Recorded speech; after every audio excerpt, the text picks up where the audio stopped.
In 1983, anyone looking up at the Cupertino sky over the main Apple campus would see the American flag flying exactly as expected. But right across the way, positioned so every executive could see it, the Macintosh building was flying a pirate flag. This flag was a specific, deliberate commission by Steve Jobs. He had the skull designed to look irreverent, and the crossbones made slightly asymmetrical. It was a precise design choice, meant to look like a statement rather than a mistake. The message was loud and completely unsubtle. The team working inside that building viewed themselves as an entirely different species from the rest of the company. They were there to raid, to disrupt the system, and to break things, while the rest of the campus was merely there to administrate. Steve Jobs had forged a weaponized identity, constructing a literal declaration of war against his own parent company. In Cupertino, culture was no longer a byproduct of the work. It was the front line. When Apple's new CEO, John Sculley, walked into the Macintosh building, he arrived as a corporate veteran trying to map the territory. He looked for the standard markers of a professional organization, the formal reporting structures, the visible hierarchies, and found none of them. What he observed instead was a system operating on completely alien rules. People arrived and left whenever they pleased, flowing between fluid workstations without clear direction. Major, highly consequential engineering decisions were being reversed in kitchens at midnight, then remade on whiteboards the next morning. Sculley had managed brilliant people before, but this team was operating on something different.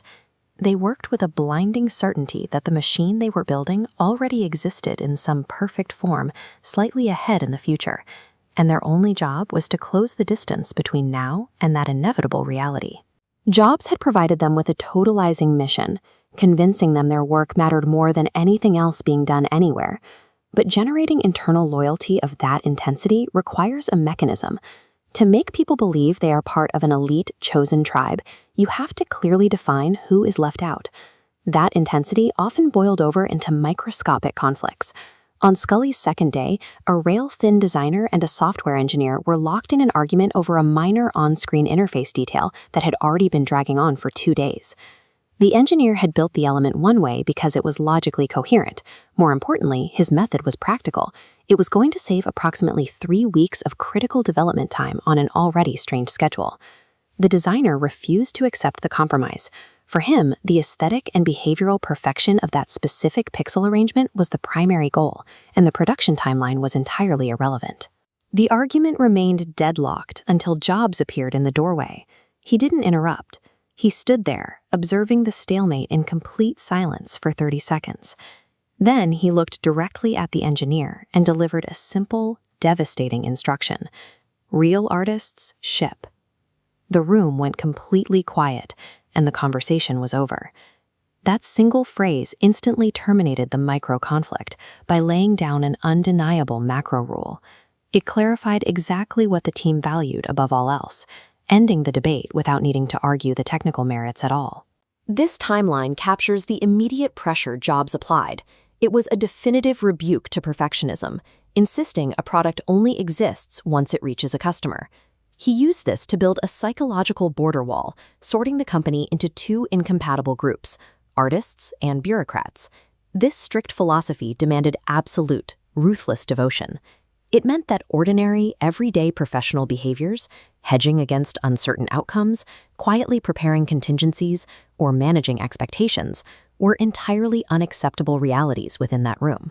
The most effective cultural directives are never delivered as dry company policy.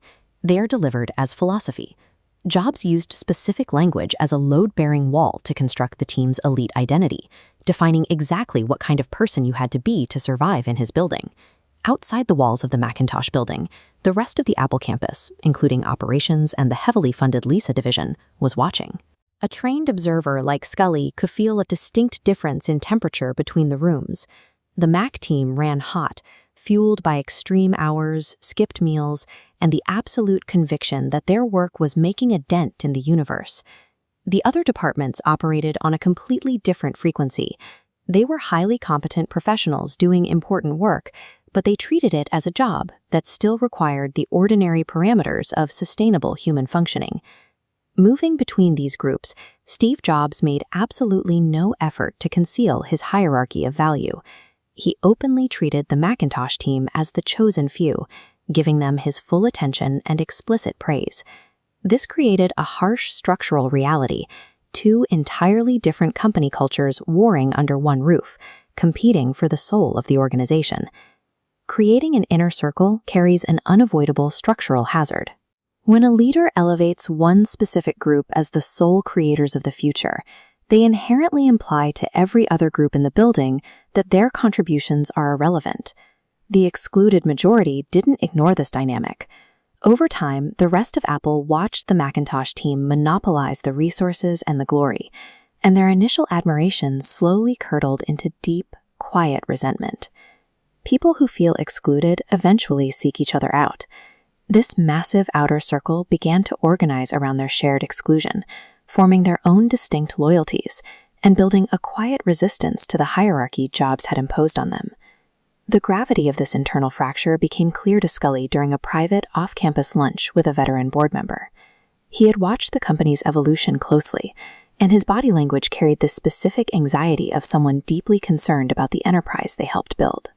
Choosing his words with absolute, careful precision, the veteran board member delivered a devastating read on the situation.